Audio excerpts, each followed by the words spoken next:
나의 영혼이 간절함이 하나님만 바라며 나의 구원이 그에게서 나는 도다. 나의 영혼아 잠잠히 하나님만 바라라. 나의 소망이 저에게서 나는 도다. 오직 주만이 나의 반석 나의 구원이시니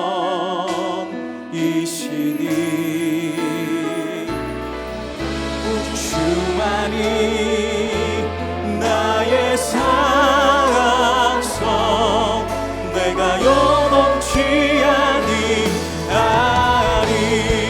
오직 주만이 나의 반석 나의 구원이시니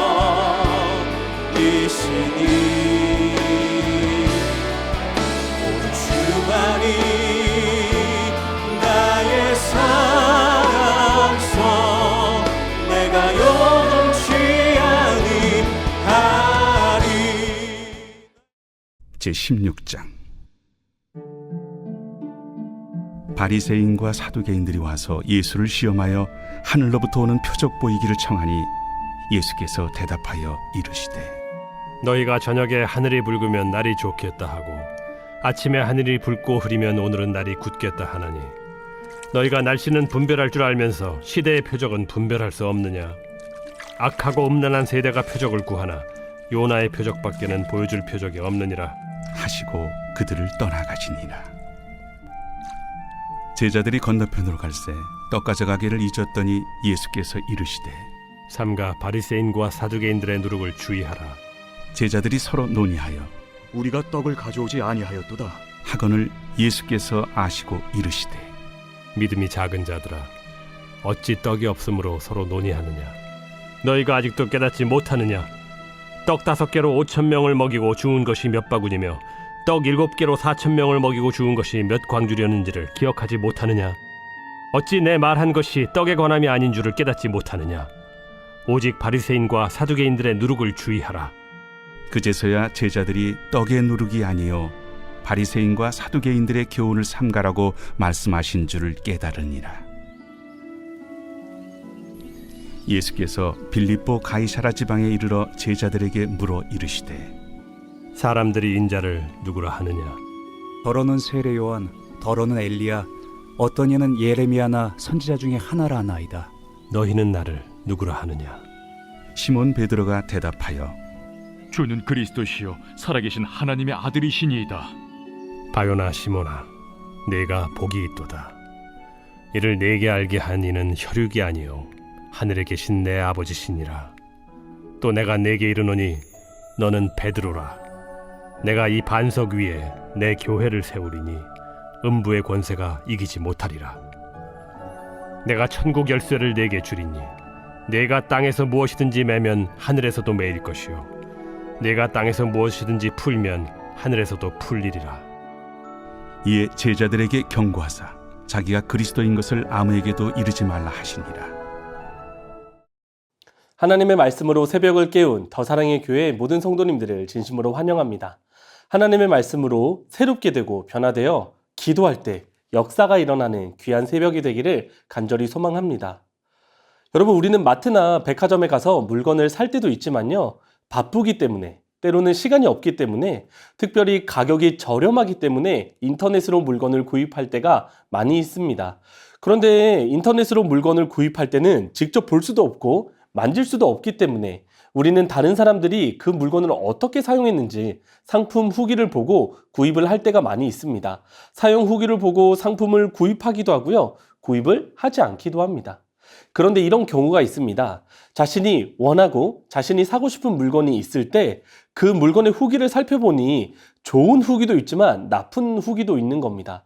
그런데 그 물건이 너무 사고 싶으니까 나쁜 후기는 빨리 넘겨버리고 좋은 후기만을 보고 물건을 구입하는 거죠. 여러분도 그러한 경험이 있으신가요? 저는 그런 경험이 있습니다. 여러분, 이러한 것을요, 심리학적 용어로 확증 편향이라고 합니다.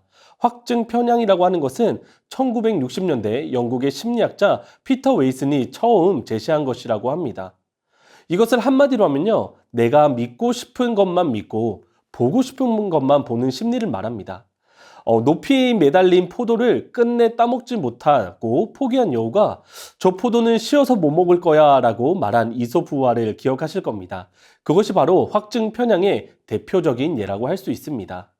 그런데 이러한 확증 편향이 우리의 삶에 물건을 구입하는 것뿐만 아니라 믿음과 신앙에도 영향을 미칠 수 있습니다. 예수님을 절대로 믿지 않는 사람, 예수님을 절대로 인정하지 않는 사람, 예수님을 믿는다고 하면서도 세상 사람들과 다르지 않게 살아가는 사람, 이것이 바로 확증 편향이 믿음과 신앙에 끼친 결과라고 할 수 있겠습니다. 오늘 본문을 보면요, 세 부류의 사람들이 등장을 합니다. 오늘 본문에 등장한 사람들의 모습을 통해 우리에게도 믿음과 신앙에 확증 편향이 있는지 없는지 살펴보고자 합니다. 그리고 이러한 것들이 있다면 우리 속에서 제거하여 예수님을 바르게 믿는 저와 여러분이 되기를 간절히 소망합니다. 오늘 본문은 바리새인과 사두개인들이 예수님께 오는 것으로 말씀이 시작됩니다. 바리새인과 사두개인들은 어떤 사람들이었을까요? 사도행전 23장 8절에 이들에 대한 설명이 기록되어 있습니다. 이는 사두개인은 부활도 없고 천사도 없고 영도 없다 하고 바리새인은 다 있다 함이라. 이들은 사실 서로 대립하던 파들이었습니다. 바리새인들의 경우 대중적인 지지를 받았었고 사두개인들은 정치적인 권력이 있었다고 합니다. 서로 대립하던 이 두 파가 예수님을 공격하기 위해 힘을 합치고 있는 상황입니다. 이 당시 유대인들은 마귀나 귀신들이 땅에서는 기적을 행할 수 있다고 생각했다고 합니다. 하지만 하늘에서는 오직 하나님만이 기적과 이적을 행하신다고 믿었습니다. 그래서 예수님을 도저히 인정할 수 없겠으니 땅에서는 마귀나 귀신도 기적을 행할 수 있으니 예수님께 하늘로부터 오는 표적을 보여달라고 한 것입니다. 즉 이들의 시험의 목적은 예수님이 그리스도이시며 살아계신 하나님의 아들이시며 그들이 기다리던 메시아라는 것을 도무지 믿지 못하겠으니 예수님께 증명해 보라는 것이었습니다. 그래서 예수님이 어떻게 반응을 하십니까? 예수님은 요나의 표적밖에는 보여줄 표적이 없다고 하시며 그들을 떠나가십니다. 이 부분은 마태복음 12장 38절에서도 48절에서도 동일하게 나와 있습니다. 여기서 말하는 여자의 표적은 무엇일까요? 마태복음 12장 40절 말씀입니다. 요나가 밤낮 사흘 동안 큰 물고기 뱃속에 있었던 것 같이 인자도 밤낮 사흘 동안 땅속에 있으리라. 여러분, 요나의 표적은 무엇을 의미할까요? 요나가 물고기 뱃속에 들어간 것처럼 예수님이 십자가에 달려 죽으실 것을 말합니다. 또한 요나가 물고기 뱃속에서 나온 것처럼 예수님이 부활하실 것을 말합니다. 바리새인과 사두개인이 생각할 때에 예수님은 절대로 메시아가 될 수 없는 분이었습니다. 그러니 그들은 예수님을 시험하려 하고 믿지 못했고 받아들이지 못하며 배척했습니다.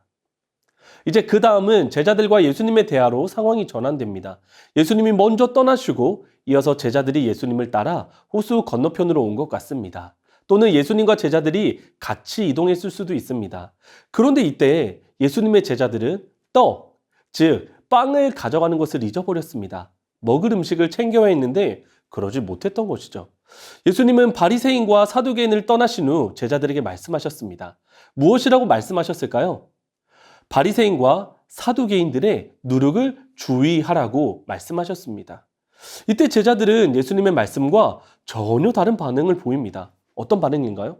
먹을 음식, 빵을 가져오지 않았다는 것에 대해서 서로 이야기를 했다는 것입니다.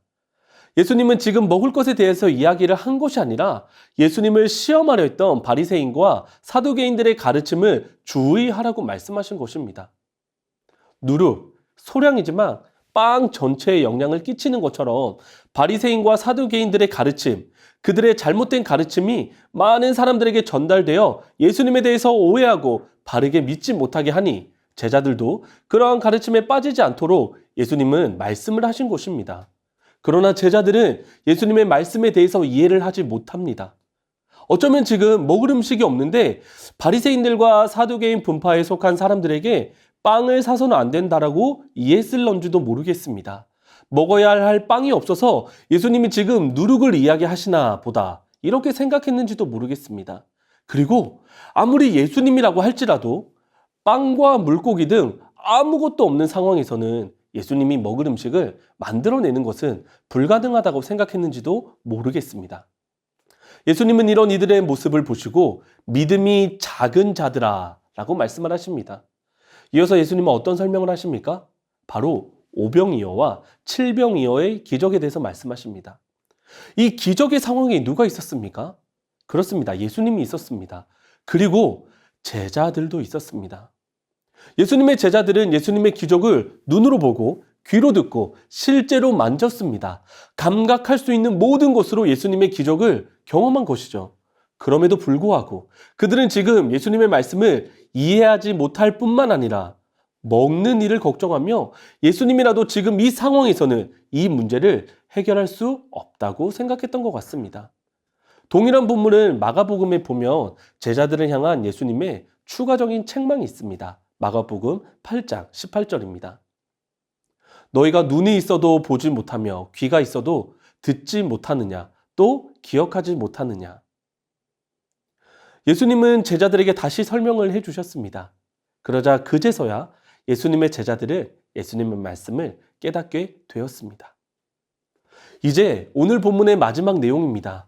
예수님은 제자들과 함께 빌립보 가이사랴 지역으로 가시게 됩니다. 빌립보 가이사랴라고 하는 곳은 어떤 곳일까요?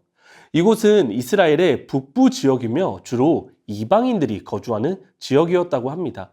그리고 이 지역은요, 이스라엘의 영토 중 일부만 다스렸던 분봉왕 헤롯 빌립이 재건하여 아우구스투스 황제와 자신의 이름을 따서 빌립보 가이사랴라고 개명한 곳이었습니다. 이 당시에는 황제 숭배 상상이 있었습니다. 그래서 분봉왕이었던 헤롯도 황제에게 잘 보이기 위해 지역 이름을, 황제 이름을 붙여서 넣어서 지었던 것 같습니다. 또한 이 지역의 특징은요, 그리스 숲의 신인 판, 그 신을 섬겼던 중심지가 바로 빌립보 가이사랴였습니다. 예수님은 황제와 이방신을 섬기는 이 중심지에서 제자들에게 예수님이 어떤 분이신지에 대해서 물어보십니다. 예수님의 제자들은 사람들이 예수님에 대해서 어떻게 생각하는지 이야기합니다. 더러는 세례 요한, 엘리야, 예레미야 또는 선지자 중에 한 사람이라고 말했습니다. 이 당시 예수님에 대한 대부분의 사람들의 생각은 예수님을 인정하지 않았습니다. 오히려 배척했습니다. 또한 어떤 사람들은 예수님이 세례 요한, 엘리야, 예레미야 또는 선지자라고 생각했던 사람도 있었습니다. 이 사람들은요, 예수님을 시시하게 생각했던 것이 아니라 특별한 능력을 가진 하나님과 관련된 사람으로 인식했던 것 같습니다. 그러나 더 중요한 것은 예수님에 대해서 이 사람들은 제대로 확실하게 알고 믿지 못했다는 것입니다. 예수님이 진짜 하고 싶었던 질문은 바로 그 다음에 이어집니다. 마태복음 16장 15절에 원문의 뜻을 살펴서 설명을 하면 사람들은 그렇게 생각하지만 그러나 너희들은 나를 누구라고 생각하니라라고 제자들에게 물으십니다. 이때 베드로가 대답합니다. 제자들을 대표해서 예수님께 베드로가 대답을 합니다. 마태복음 16장 16절입니다. 시몬 베드로가 대답하여 이르되 주는 그리스도시요 살아계신 하나님의 아들이시니이다. 베드로는 예수님은 그리스도이시며 살아계신 하나님의 아들이심에 대해서 선포합니다. 마태복음의 저자가 세례 요한이 예수님을 그리스도라고 고백했지만 제자들 중에서 베드로가 예수님이 그리스도이심에 대한 선언은 첫 번째, 처음이었습니다. 그리고 살아계신 하나님의 아들이라고까지 선언을 하죠. 이 고백은 사람들이 예수님에 대해서 말하는 것과는 다른 고백이었습니다. 이 베드로의 고백은 예수님이 바로 메시아이심을 선언하는 것이었습니다. 이후 예수님이 베드로에게 하신 말씀은 다른 복음서에서는 없지만 마태복음에만 기록되어 있는 부분입니다. 그 내용을 잠깐 살펴보면 예수님은 베드로가 이렇게 고백할 수 있었던 이유가 바로 베드로의 지식이 아니라 하늘에 계신 내 아버지, 즉 하나님께서 베드로에게 깨닫게 해주셨다라고 말씀해 주십니다. 이어서 예수님은 베드로를 칭찬하시고 베드로에게 축복을 하셨습니다. 마지막으로 제자들에게 경고하시며 예수님이 그리스도라는 사실을 아무에게도 이르지 말라고 말씀하셨습니다. 여기까지가 오늘 본문의 말씀입니다. 오늘 본문에는 세 부류의 사람이 등장합니다. 바리새인과 사두개인, 그리고 예수님의 제자들, 마지막으로 베드로입니다. 바리새인과 사두개인은 어떤 사람들이었습니까? 예수님을 배척했던 사람들이었습니다. 예수님은 절대로 자신들이 알고 기다리고 있는 메시아가 아니다라고 믿고 있는 사람들이었습니다. 그리고 예수님의 제자들은 어떤 사람들이었을까요? 예수님과 함께 다니고 먹고 자며 예수님의 말씀을 듣고 예수님과 함께 놀라운 기적도 경험한 그런 사람들이었습니다. 그러나 빵과 물고기, 즉 아무것도 먹을 것이 없는 상황을 만나자 예수님이라도 그 부분은 해결해 주시지 못할 것이다 라고 생각을 했던 것 같습니다. 마지막으로 베드로는 어떤가요? 예수님을 가장 확실하고 분명하게 알고 믿고 살았던 사람입니다. 예수님으로부터 칭찬받고 축복까지 받은 사람이죠. 오늘 살펴본 중 사람들 중에 유일하게 예수님을 바르게 알고 바르게 믿은 사람이었습니다. 여러분, 우리는 어떤 사람으로 이 세상을 살아가야 할까요? 그렇습니다. 베드로와 같은 사람으로 살아가야 합니다. 예수님에 대해서 확증 편향 없이 예수님을 분명하고 정확하고 확실하게 알고 믿어야 합니다. 그렇게 하기 위해서는 어떻게 해야 할까요? 첫 번째로 예수님에 대한 확증 편향을 제거해야 합니다. 사두개인과 바리새인들은 예수님에 대해서 확증 편향을 가지고 있었습니다. 그들은 메시아라고 한다면 이래야 한다, 저래야 한다라는 생각을 가지고 있었습니다. 그런데 그들이 생각한 메시아와는 예수님의 모습이 전혀 다르자 예수님을 어떻게 대합니까? 배척해 버립니다. 예수님을 시험하려 듭니다. 예수님을 제거하려고 합니다. 우리는 이런 모습은 아니지만 우리 속에도 제자들과 같은 확증 편향이 있지는 않은지 생각해 보아야 합니다. 오병이어, 칠병이어의 놀라운 기적을 경험한 제자들, 그런데 지금 아예 먹을 음식이 없자 그들은 예수님과 함께 있으면서도 그것에 대해서 고민을 하고 있습니다. 오병이어, 칠병이어 기적 때에는 빵과 물고기라도 있었으니까 예수님이 기적을 행하셨지. 지금은 아무것도 없으니까 예수님이라도 그렇게는 못하겠지라고 생각했는지도 모르겠습니다. 그러니까 그 놀라운 기적을 경험하고도 자신들의 문제 앞에 예수님이라도 이것까지는 해결해 주시기는 어렵다라고 생각을 했던 것 같습니다. 여러분, 우리도 어쩌면 우리의 경험만으로, 우리의 생각만으로 내가 만든 예수님을 알고 믿고 있지는 않습니까? 내가 원하는, 내가 필요로 하는 예수님을 만들어서 믿고 있지는 않습니까? 예수님을 향한 확증 편향이 제거돼야 예수님을 제대로 알고 확실하게 알고 분명하게 믿을 수 있습니다. 두 번째는요, 하나님이 우리에게 계시해 주신 이 말씀을 통해 예수님을 확실하게 알고 믿어야 하는 것입니다. 하나님은 우리에게 성경을 주셨습니다. 왜 우리에게 성경을 주셨습니까? 우리가 이해하고 알고 깨닫고 믿을 수 있도록 우리에게 성경, 즉 하나님의 말씀을 주신 것입니다. 이 말씀에는요, 하나님이 어떤 분이신지, 예수님이 어떤 분이신지, 예수님이 우리를 향해서 어떤 위대한 일을 해주셨는지, 우리 삶에 필요한 모든 것을 말씀을 통해, 이 성경을 통해 우리에게 알려주셨습니다. 그러므로 여러분, 우리는 하나님의 말씀을 읽어야 합니다. 그리고 그 말씀을 믿어야 합니다. 이것이 가장 확실한 것입니다. 이것이 가장 정확한 것입니다. 이것이 가장 분명한 것입니다. 내 경험, 내 체험, 내 생각보다 하나님의 말씀이 우선입니다. 예수님에 대한 모든 것은 하나님의 말씀에 다 기록이 되어 있습니다. 여러분, 죽은 자도 말씀으로 살리신 예수님을 기억하십시오. 불가능한 일이 없으신, 사랑이 많으신 예수님, 긍휼이 많으신 예수님을 믿으십시오. 하나님이 말씀을 통해 우리에게 확실하게 알려주시고 말씀해 주십니다. 우리는 이 예수님을 분명하고 확실하게 믿어야 합니다.